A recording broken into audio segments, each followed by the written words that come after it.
Ұйқы безі, латынша панкреас, ас қорыту жүйесіндегі маңызды безді орган болып табылады.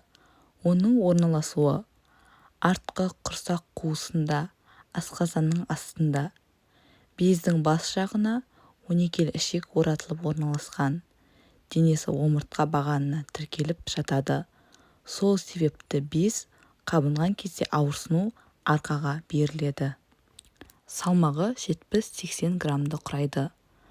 Бұл без ас қорыту сөлі мен гормон өндіретіндіктен аралас без болып есептеледі. Ұйқы безі екі түрлі қызмет атқарады. Бірінші, сыртқы секрециялық экзокринді қызмет. Ас қорыту сөлін бөледі. Тәулігіне 2 литрге жуық мөлшерде сөл бөліп отырады. Сөл бездің экзокринді бөлігінде түзіліп, ұйқы безі ішіндегі өзектер арқылы 12 ішекке құяды. Өт жолынан және ұйқы безінен келетін өзектер қосылып, жалпы өт жолын құрайды да 12 ішекке құяды. Сол себепті өт жолдарында өзгерістерден панкреатит дамуы мүмкін. Мысалы, өт жолдарына келе жатқан майда тастар түтіктердің бойында тұрып қалса да, ол ұйқы безіне әсер етеді. Сөлдің құрамында ас қорытатын мынандай ферменттер бар. Липаза өт сұйықтығы эмульгациялап берген майларды әрі қарай ыдыратады. Яғни, тағам арқылы түскен майлар өт арқылы ұсақ бөлшектерге бөлінеді, ал ол өз кезегінде осы ұйқы безіне баратын липаза ферменті арқылы әрі қарай ыдыратылады. Келесі фермент альфа-амилаза. Көмірсуларды крахмал, гликогенді глюкозаға дейін ыдыратады. Протеаза, оған эластаза, трипсин, хематрипсин жатады. Бұл белоктарды ыдырататын фермент. Бұның барлығы ұйқы безінің сыртқы секрециялық, яғни ас қорытатын қызметтеріне жатады. Ал ішкі секрециялық қызметіне лангерганс деп аталатын аралшықтарда бета-клеткалар инсулин, глюкагон, соматостатин деген гормондарды өндіреді. Инсулин мен глюкагон ағзадағы глюкоза алмасуына жауап береді, яғни глюкоза мөлшерін баланста ұстап тұрады. Өздеріңіз білетіндей, глюкоза бұл ағзадағы көмірсулардың қанттың мөлшері. Инсулин глюкоза мөлшерін төмендетсе, глюкагон керісінше жоғарылатады. Мысалы, ұйқы безінің бета-клеткаларының зақымдануынан балаларда бірінші типті қант диабеті дамиды. Мұндай науқастарда бета-клеткалар аз немесе жоқ болуы себепті инсулин гормонын бөлмейді де, олар өмір бойы инсулин гормонын алып өтеді. Ал ұйқы безінің көп бөлігі қабынса, панкреатит дамыса, зақымдану лангерганс аралшықтарына жетсе, созылмалы панкреатиттен зардап шегетін адамда екінші типті қант диабеті дамуы мүмкін.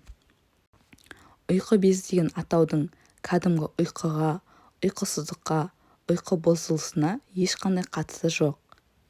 Қант диабетінің екінші типі асқыну сатысына жетсе, ағзада глюкоза мөлшері өте артып кетеді де, адам гипергликемиялық комаға түседі.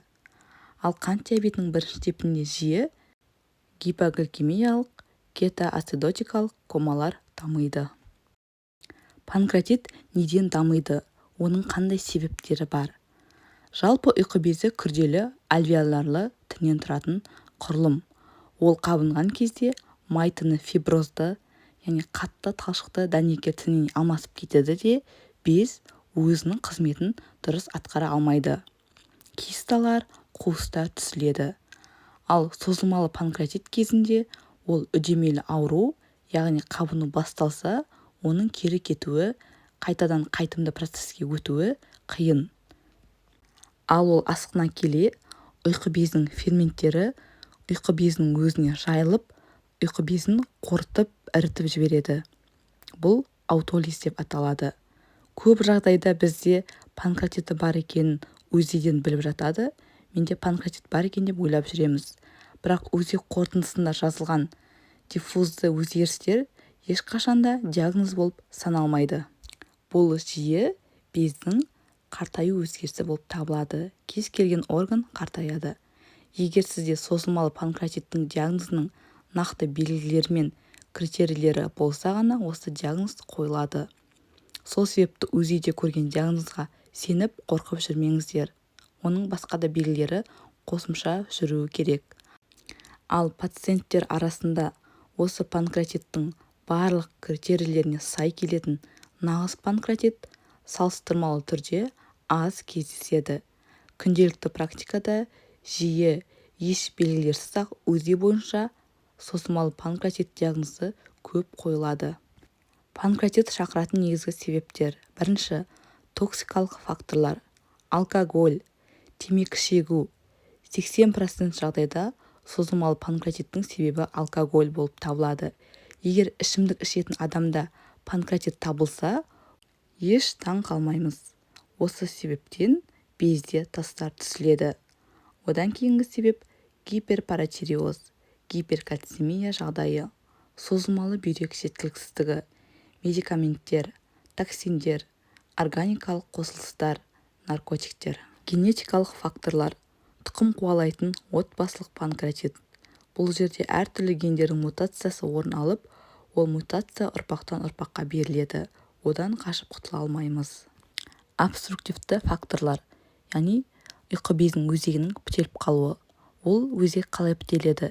Бірінші, өзектің ісікпен бітеліп қалуы немесе ісікпен басылып қалуы.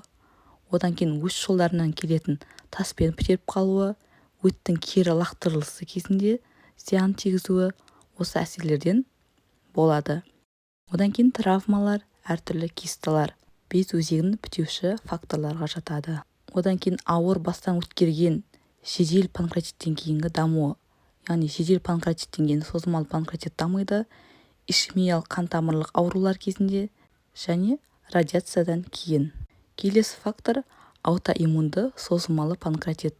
Бұл мына аурулар кезінде дамиды: ревматологиялық аурулар, оның ішінде Шегрен синдромы, ішектің қабыну аурулары, оған Крон ауруы, жаралық колит жатады.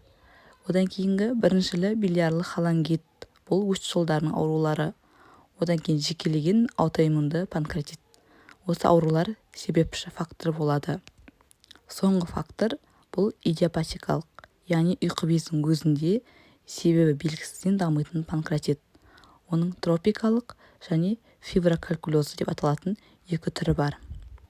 Ал сізде осы аталған факторлардың қайсысы бар? Оны төменге жаза кетіңіз. Келесі видеоларда толық талқылайтын боламыз. Енді назар аударарлық жағдай. Осы жоғарыда айтылған факторлардың барлығы панкреатиттің дамуында нақты дәлелденген. Ал гиперлипидемия, яғни ағзадағы майдың көп түсуі, майлы көмірсулы тағамдарды көп жеудің әсерінен панкреатиттің дамуы толық дәлелденбеген. Яғни майлы қуырылған ащы тағам жеке өзі созылмалы панкреатитті дамытуы мүмкін емес делінген. Бірақ егер сіздің ұйқы безіңіз өзі қабынып тұрса, онда осы майлы тағамдарды жеу арқылы одан әрі күш түсіріп, аурудың өршуіне әкеледі. Сол себепті созылмалы панкреатиті бар адамдар диета ұстағаны дұрыс. Алдағы видеоларды жіберіп алмаңыздар. Ол видеоларда панкреатиттің белгілері мен емі туралы толық айтылатын болады.